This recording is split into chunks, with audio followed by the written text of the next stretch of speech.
Hello and welcome to the Stress Mastery Podcast. I am your host, Peggy Romero.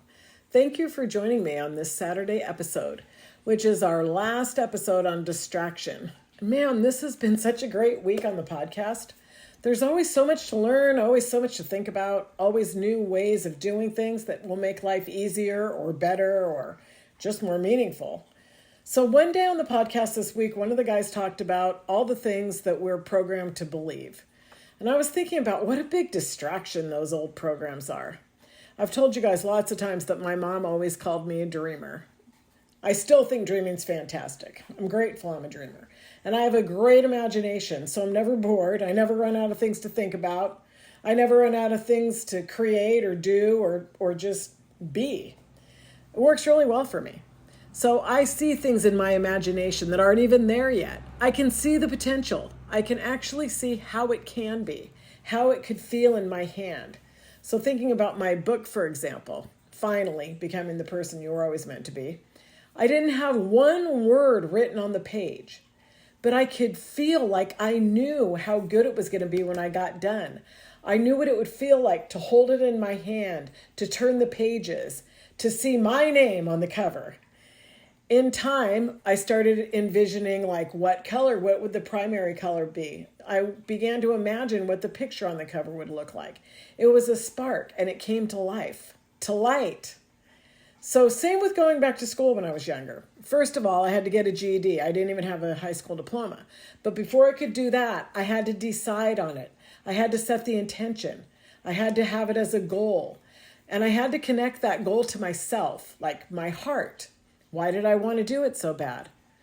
Nobody I even knew that I dropped out of school when I was 15. I mean, honestly, I didn't even know the same people anymore because I lived in New York when I dropped out and then I moved to Oregon. So why was it so important to me? It was really just for me. It was because I guess I just had to know I could do it. I was tired of feeling, kind of stupid. I wasn't trying to prove anything to anyone. It was just for me. It was for myself. I was really young when I quit. So honestly, I didn't know yet that I would regret it. I didn't know Peggy well enough to know that she's no stinking quitter. She would never be happy as a high school dropout. Never. So I went back to prove it to myself. I had to know that I was smart enough to at least graduate high school, right? I had to show myself that I was capable. But by the time I went back, I had a baby already. I had Melissa. So I had to set my mind on the goal and remind myself how important it was. I had to put aside all these many distractions, and believe me, there was a lot. I was only 19 years old and I was newly married and, like I said, had a baby. I had to come up with the money for the classes, which, we didn't have a ton. But the wanting to take the classes were more valuable than what the money was going to cost, right? I had to bring my baby to my parents to watch. So I had to set that all up. Oh, and we only had one car, which my husband took to work. So I had to take the bus, drop her off, and then take the bus downtown. But I planned it out. I mean, that wasn't the closest school, but it was the easiest for me to get to so that I could take care of everything. And it wasn't easy, but I was determined. And I wouldn't allow myself to quit. I mean, seriously, not again. I'm not going to start going to school and then quit. So I want to remind you that it's really important. We have to set up systems that will work for us because we can do anything if we really set our mind to it, if it's connected to our heart. I can still remember the fear of failure. Like, what if school's actually too hard for me? What if I can't pass? What if I miss the bus and I'm late? What if I start failing my tests? Would I quit then? What if I actually don't have enough time to study? And of course, I had my husband saying, I didn't really need to spend the money on school. He didn't have the value of the education like I had. So he had a decent job and he just didn't know why I needed to go back. But I will say he didn't fight me on it. And I did have disapproval from my parents. I mean, remember, why aren't you ever content, Peggy? I had already achieved the goal that they set for me. I mean, I was a housewife. Manifest destiny in my family. I was raised to be a housewife. Why did I need more than that? Why don't you wait till Missy grows up? It'll be so much easier for you then, Peg. There's always resistance that we face. And it's not just me. When you make a decision, when you try to step up and out, it will come. It comes every time we try. Every time we decide to go against what we were raised to think, feel, and do, Our ego doesn't want to let us go. We're designed to never change. Knowing that and knowing that we're all created the exact same way, we could have more compassion for each other, couldn't we? We could maybe support each other more. And isn't it funny how that until we really understand and have awareness of this, that we try to hold each other back? Well, that's a different subject. But anyways, we all have fear of the unknown. We all have fear of failure. We're afraid of the what ifs. Like, what if we do it and we still aren't happy? What if we waste our time or our money? What if I don't like the new job that I get? What if it doesn't matter at all that I have this high school diploma now? What if they get mad at me and won't talk to me anymore? What if I lose my friends? Ego, ego, ego. Guys, none of that matters. If you're doing it for the right reasons, do it. You have to set your goals in connection to who you are, and then what the world thinks doesn't matter. Who cares? We can't want it because somebody else thinks that we should do it, right? Or that we should have it. We can't want something because somebody else has it. That's mimetic desire, which I can barely say. When resistance comes in, you will have to have stick-to-itness. Otherwise, you're likely to quit. We lose our volition because we didn't really want it bad enough, or we didn't want it for the right reason. We didn't set our goals connected to our heart. I love to imagine the goal in my mind at the top of the mountain, a spark of desire that starts in your heart. You can feel it because it's part of you. You know, it warms me up. It puts a smile on my face just picturing it right now. It can make you happy because you can actually feel it for yourself. And you know how amazing it's going to be when you're right up there with it. You reached your goal. You made it to the top of the mountain. This is why we have to stay connected to our purpose and our values when we set our goals. Our purpose is who we are, after all. Our purpose drives us forward. It propels us. But our values are equally important. I guess they give us the fortitude to keep going when things are going a little bit tough. When we're connected to our values, then we'll have courage and strength and resilience. If we try to live a life that goes against our values, I'm sure it might be impossible to have peace, at least for a long time. I mean, how are we ever going to be content? Okay, so here's like a basic example of that. But the truth is, it's actually much deeper than this. It's part of you. So let's just take a thing like integrity, which is, of course, really important. If you have integrity as a value, then you could never be happy cheating on something or someone, not a test or like bamboozling people or your spouse or whatever. It would never feel so good. It would completely rub you wrong that you couldn't live your life like that. You would be so like out of sync with life itself. If you have growth as a value, like I do, then I don't think that it would matter what age you are. You're going to continue to challenge yourself. Growth will always be important to you. So this is why in this life, if we're going to live on purpose, we have to stay connected to our core values and our purpose. So we have to know our why, and it will always be connected to our heart. This is really important, guys, because change is hard. Climbing the mountain to become one with the person that you intend to be isn't going to be easy. You're going to have conflicts. You will have distractions. And it's crazy how many distractions we all have in a day. I tell you guys, I keep my phone turned off. It's always on silent. I don't usually play music. I never have my TV on. My kids are grown and gone. My friends know that I don't want them to knock on my door unless it's important during the day because I'm working. And yet I still have distractions. I get easily distracted. I will tell you, some of my siblings have or do take medication for ADD. It runs rampant in my family. I probably have it too, I guess. I don't like to take drugs though, so I never even considered taking it. But I'm sure I could find a doctor that would give it to me. My mind runs 24/7, nonstop. When my kids went to school, the teachers and principals were constantly dragging me into the office to tell me that they wanted me to drug my kids. I can't help it. We're full of energy. And it is sometimes really hard to stay focused. Is it because we're ADD? I don't know. I have no idea. I've learned to manage myself. I think maybe it's because we just love everything. Everything in life is so stinking interesting. And I never really wanted to drug myself and not be so aware and alert as I am. So it was never a consideration for me. But I have to admit, I am easily distracted. My mind's always running. And here's something funny I realized when I was a young mom, trying to take care of my house. Then I just accepted it. But this is the way I clean house, and it's different than other people. So let's just say, okay, I would be cleaning the kitchen, for example, and a jacket was hanging on the back of a chair. So I grabbed it off the kitchen chair and went to the coat closet. Oh, look how messy the closet is. I think I'll clean out this closet. Well, then before I put the vacuum back, I decided, oh, maybe I better vacuum. Well, then while I was vacuuming in one of the bedrooms, I would find something on the floor of the room downstairs that belonged upstairs. So then I would go carry that upstairs, realize that the bedroom hamper was full in my daughter's room. So I would carry that back down to the basement to do the laundry.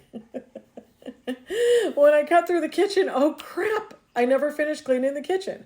Seriously, this is the story of my life. And I remember being really hard on myself about it and trying to train myself to stay in one room until it was clean. But that's just not who I am. So I decided a long time ago, oh well, I'm getting all this work done.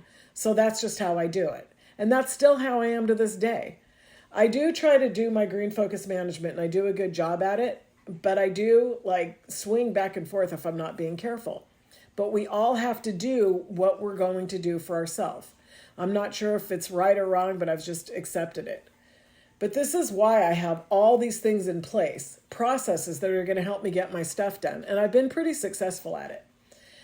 I know what I need to do, and I do it. And it helps me just stay on task because distractions always come. So I make my coffee the night before. When I do that, I take my thyroid medication out for the morning. I fill up my water. I drink my water in quarts, so I fill up my first quart for the day. I set the water next to my prescription. Well, I started drinking a shake at 6 a.m. So now I have to grab the shaker bottle. I keep it in the cupboard now where the coffee goes, even though that's not really where it belongs. But that reminds me to put the shaker on the counter when I put my prescription there. So this reminds me that I need to set a timer for 6 a.m. because I'm not used to drinking the shake and I want to drink my shake on time. Many things I do like this, the same way every day, because this is how I offset my distractedness. I'm not sure that that's a word. But if I didn't do these things, I wouldn't even be able to remember if I took the medication in the first place. I kid you not. As part of the process, as soon as I take the medication, then I put the medication bottle back up in the cupboard in the same spot every single day. Honestly, I don't know that I'd even ever remember if I took it or not, if I did it a different way. So when I put the medication back, then I take out my morning supplements. I keep them on a dish on the counter until I take them. I'm not sure if it's true or not, but I heard that you're not supposed to take medication at the same time as supplements, so I don't. So when I drink my shake at 6 o'clock, I take a handful of the supplements. This is also the reason why I have lists. When I run out of something, I write it down on my fridge. I have a Costco list. I have a list of what I need at the regular grocery store. And then I have my to-do list.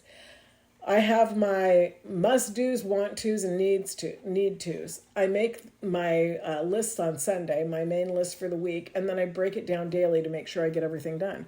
But I have to keep looking at the list all day long. I have to remind myself what I'm doing. I keep good track of myself because I know I have to. I don't need other people to distract me. My mind wanders and it distracts me myself. I think that's why I don't listen to music during the day anymore unless it's free time.